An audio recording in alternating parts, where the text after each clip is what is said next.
শ্রেষ্ঠ বলেছেন, তুমি যাকে আমার চেয়ে বেশি ভালোবাসবে আমি তাকেই তোমার থেকে দূরে নিয়ে যাব এবং তোমাকে একা করে রাখবো।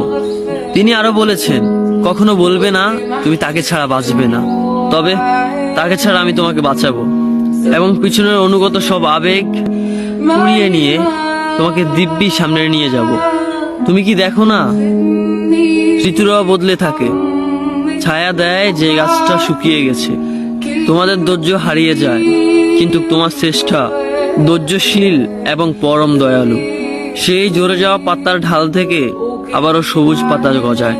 তুমি দেখো না তোমার শ্রেষ্ঠার নিদর্শন, যে মানুষটাকে তুমি নিজের অংশ ভাবতে সেই মানুষটাও একদিন অচেনা হয়ে যায়, তোমার মন ভেঙে যায়।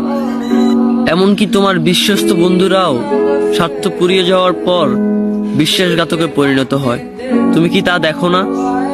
যে মানুষটাকে নিজের জীবনের চেয়েও বেশি ভালোবাসতে সে মানুষটাও প্রতারণা করে। তবে তুমি কেন চেষ্টার বিমুখ হয়ে মানুষকে ভরসা করো? অদ্ভুত এই পৃথিবীতে, যখন তুমি ভাবো এটা হবে না কখনোই, কিন্তু কিছুক্ষণ পর সেটাই হয়। সেটাই হবার নয় কি? তুমি বলো আমি পড়বো না, অথচ তুমি পড়ো। তুমি বলো আমি বিরক্ত হব না, অথচ রোজ তুমি বিরক্ত হও।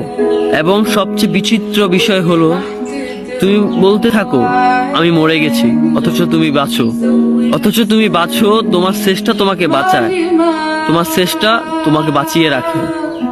তো শুকরিয়া আদায় করো তোমার সেই সৃষ্টিকর্তা মহান রব্বুল আলামিনের উপর। চেষ্টা বলেছে